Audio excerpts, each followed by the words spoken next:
by what has happened with some of these Venezuelan gangs. Senator Vance, I'm going to stop you because I know exactly what happened. Martha. I'm going to stop you. The incidents were limited to a handful of apartment complexes, and the mayor said our dedicated police officers have acted on those concerns. Only, Martha, do you hear yourself? Only a handful of apartment complexes in America were taken over by Venezuelan gangs.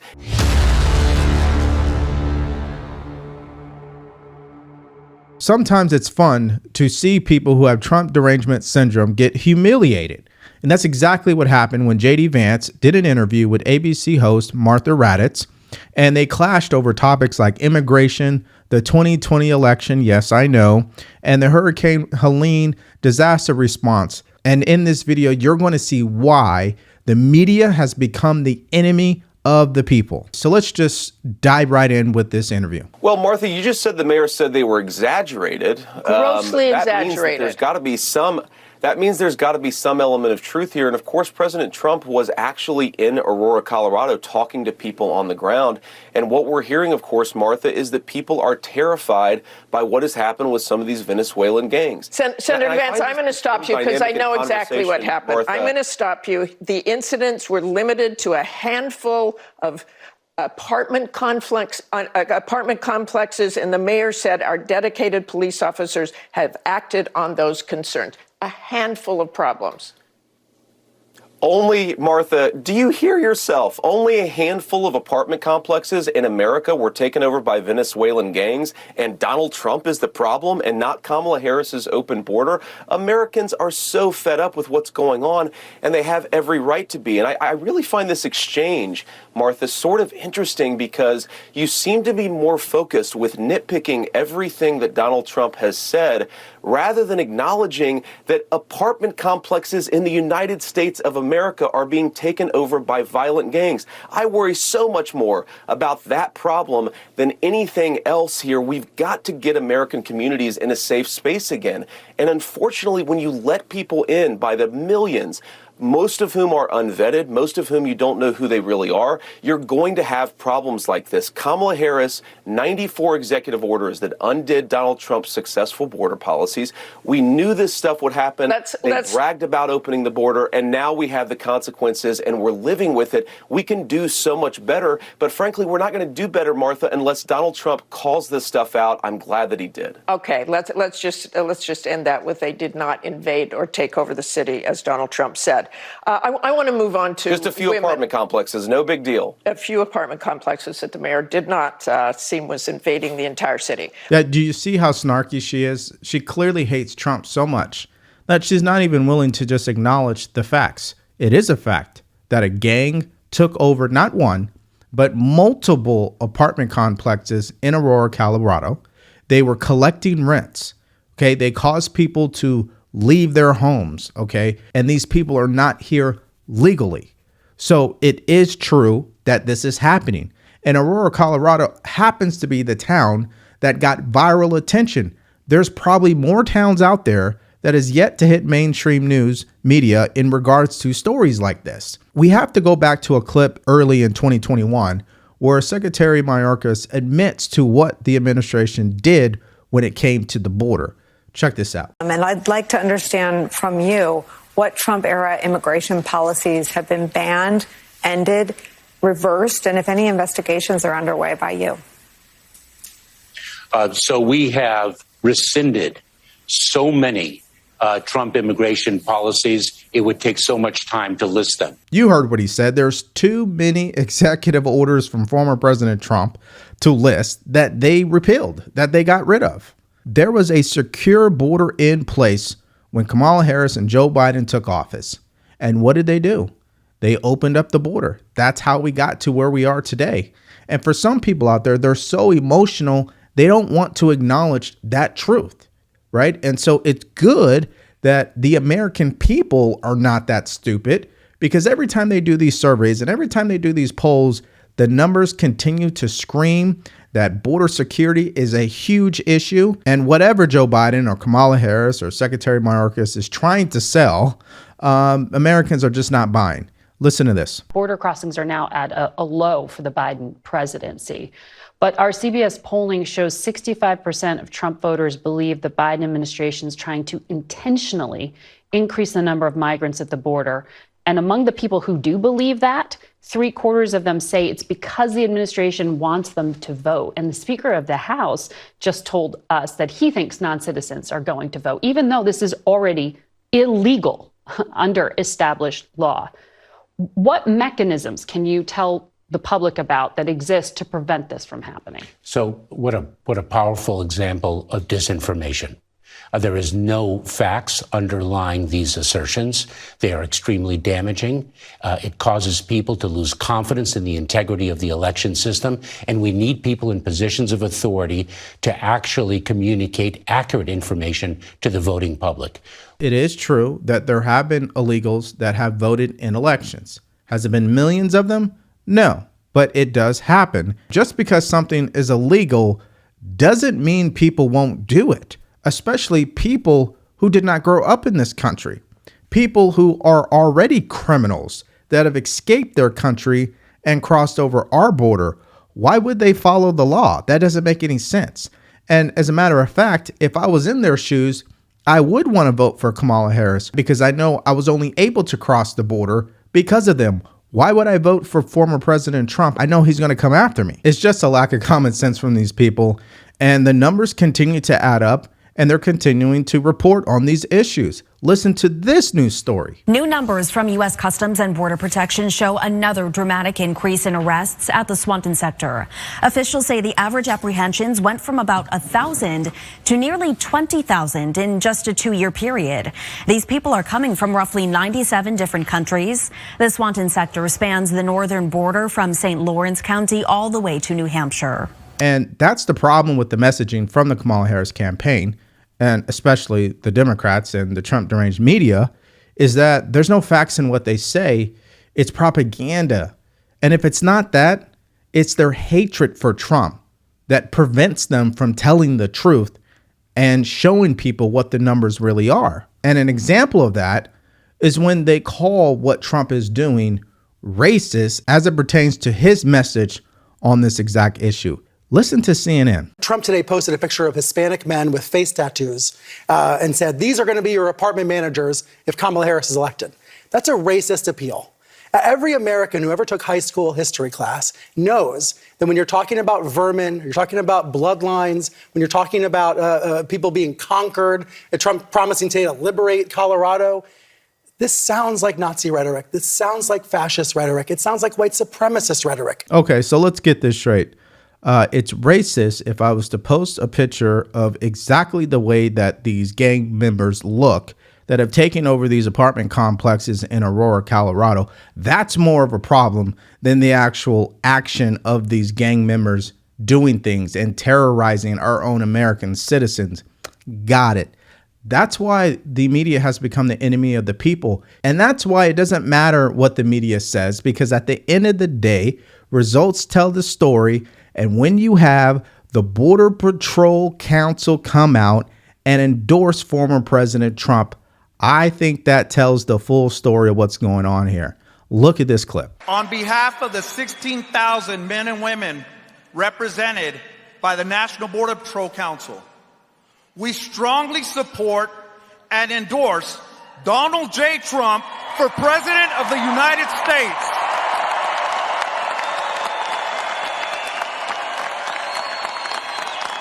So obviously, if Kamala Harris was really strong on the Border Patrol Council would have endorsed her, or they would have set it out. So on this issue, I mean, the Democrats are just getting annihilated on this. So what's the next thing they try to do? Well, they try to use the Hurricane Helene response to blame Trump for misinformation, to blame him for why lives are being lost, because they can't argue the immigration problem anymore. So they try to do it with another issue. The problem is, you can't do that when you're having J.D. Vance on and thinking he's just going to let you get by with that. Here's what he said on this exact issue. Watch this. We've got Republican congressmen who are on the ground who represent that area saying that they have to call the White House to get food and water to FEMA. I don't frankly think there's anything malicious going on here, Martha, but I do think that we've had an incompetent response to this particular crisis, particularly in Western North Carolina, which, to be fair, was hit harder than a lot of us expected it. But fundamentally, if you've got 6 days after the hurricane, the 82nd Airborne is still trickling in, I do think that we had a fundamentally incompetent, overly bureaucratic response to the hurricane. So what you hear from folks on the ground is they feel left behind. And Martha, we have to remember, of course, I know this area well. This is the Appalachian region of our country where people have felt ignored by their government for 30 years, and it doesn't help when you have a response to the hurricane that's slow, that's halting. JD Vance is dead on. People feel like they're left behind, just like the people in Aurora, Colorado. They're hearing from the mayor and the governor that everything is fine, the police have taken care of it. Why did it happen in the first place? Well, when it comes to the Hurricane Helene response, it's the same thing. The mayor and the governor are saying, no, it's all good. But the people on the ground are saying, wait a minute, we feel left behind. And then when you have the media that sides with the mayor and the governor instead of the people, you just can't hate them enough. And it just speaks to how out of touch these people are, especially the current president, Joe Biden, who thought that it was a great idea to make this comment to these survivors. Listen to this. And I know from experience how devastating it is to lose your home. Several years ago, my home was struck by lightning. It didn't all burn down, but we're out of the home for 7 months while it was being repaired. The thing I was most concerned about was not just the home, was all those things, all those pictures I saved that my daughter had drawn when she was little, all the family photographs, all the albums, all the things that really matter. I mean, he is just pathetic. Okay, no one cares about your house being struck by lightning. What does that got to do with the Hurricane Helene response? And again, it just shows you how out of touch they are, how unprepared they are to talk about these issues so American people feel confident. And the other reason why Americans don't feel confident about anything anymore is because they won't let go of the past. They are so stuck on the 2020 election that they can't actually focus on the truth when it comes to the Hurricane Helene response. They can't focus on the border issues. They can't focus on the economy. They are stuck in the past when it comes to former President Trump. And of course, JD Vance shuts her down on this. So I'm just going to assume that if I ask you 50 times whether he lost the election, you would not acknowledge that he did. Is that correct? Martha, you asked this question. I've been asked this question 10 times in the past couple of weeks. Of course, Donald Trump and I believe there were problems in 2020. You haven't asked about inflation. No, I'm sorry. Let's stick to this. People, I know. American people want us to talk about how to make their lives better. They don't want us to. Why won't you say that? Because, Martha, I believe that in 2020, when big tech firms were censoring American citizens, that created very serious problems. And by the way, Martha, you're a journalist. You represent the American media. Look at the polling on this. A lot of Americans feel like they were silenced in the run-up to the 2020 election. That is such a bigger issue. That fundamental problem than me and Donald Trump talking about it. And unfortunately, but Martha, I don't understand why you won't just say it if you believe it. Won't just say what? That I think the 2020 election had some problems? I've said that repeatedly. Did Donald Trump lose? That's the question, and you know that's the question. Martha, I've said repeatedly, I think the 2020 election had problems. You want to say rigged? You want to say he won? Use whatever vocabulary term you want. I want to focus on the fact that we had big technology firms censoring our fellow citizens in a way that violated our fundamental rights. The fact that you're so obsessed with what word I used to describe this phenomenon rather than the phenomenon itself suggests something very broken in the American media. If we want to restore trust in American elections and democracy, which I want to do, Martha, we have to talk openly about what happened in 2020. And most importantly, we've got to talk about what happened afterwards. Okay. Americans being unable to afford the basic necessities of middle-class life because Kamala Harris is in the White House. We're going to leave it right there. Okay, so if you're getting value from this video, do us a favor. Like, share, and subscribe to this channel. If you want to support us further, you could go to the link in the description below, grab yourself some merch, or buy us a cup of coffee. Now, we've talked about immigration. Okay, we see how the media feels about it, how they have no empathy for the people who have been impacted by it because they hate Trump that much. We also have seen the media label criticism as it pertains to Hurricane Helene as misinformation or disinformation, right? They don't want to report the facts on that either. We see now that the media is still stuck in the 2020 election. They have not moved on. And this leads to Kamala Harris's desperate attempt to stop the momentum that Trump has gained over the past couple of weeks after her disastrous week, by the way.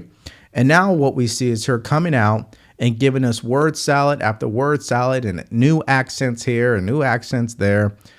Listen, before I go any further, let me just play this clip to you and you tell me what you think. And here's the thing. It makes you wonder. Why does his staff want him to hide away?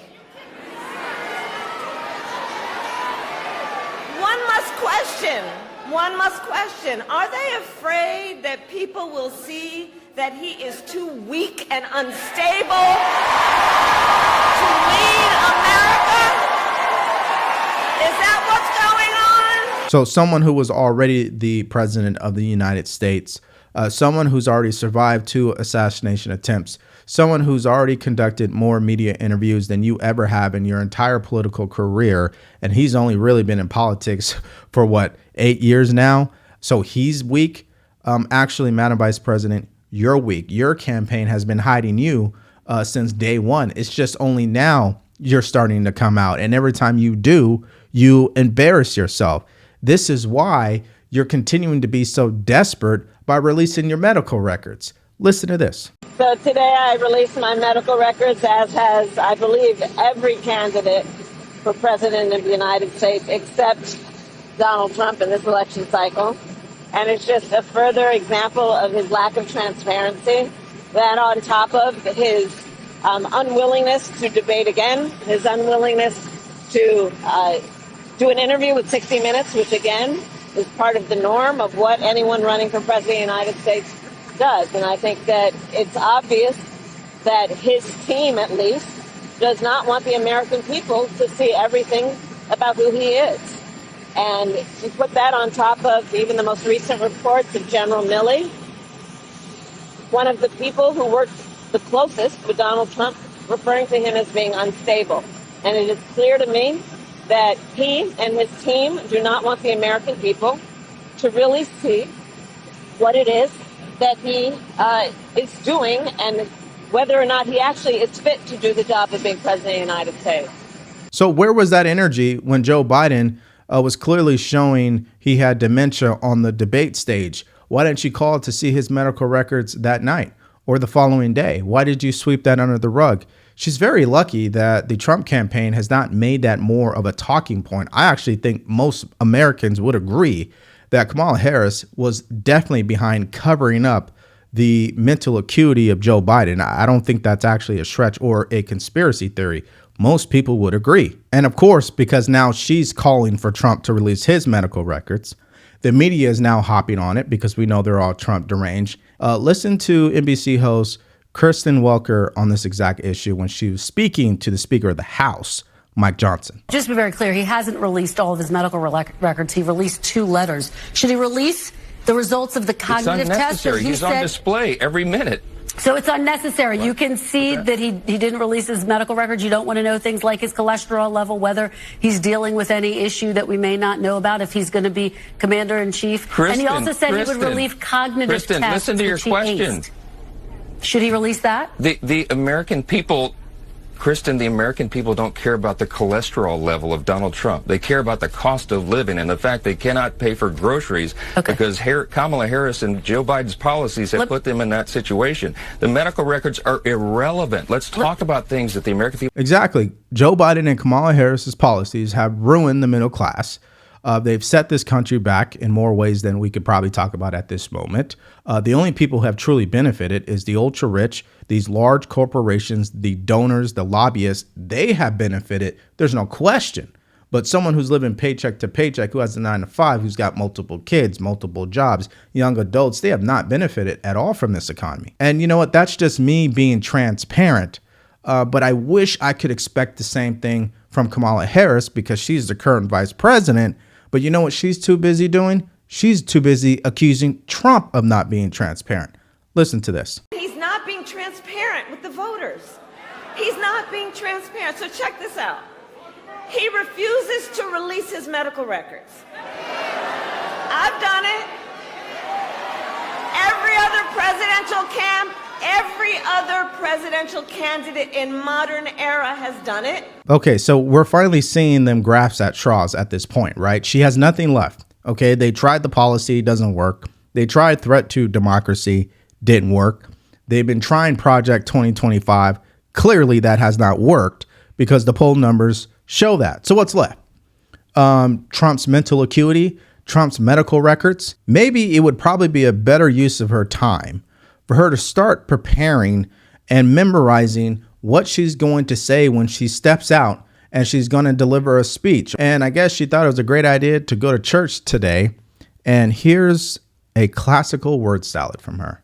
Listen to this. Because what we see is so hard to see that we lose faith or a vision of those things we cannot see but must know. Yeah, I don't know what to make of what she just said there. So maybe, Madam Vice President, instead of focusing on Trump's medical records, you need to focus on preparing your speeches better. And that is my opinion. What do you guys think about J.D. Vance and his performance as the running mate for former President Trump? So tell me what you guys think about that. And also the other lies when it came to the Hurricane Helene response and how desperate Kamala Harris has become by releasing her medical records and demanding Trump do the same. And we know why Kamala Harris is so desperate. She had a disastrous week. Nothing went her way. And so if you want to see me dive deep on that exact issue, there's a video that you can watch coming up right now.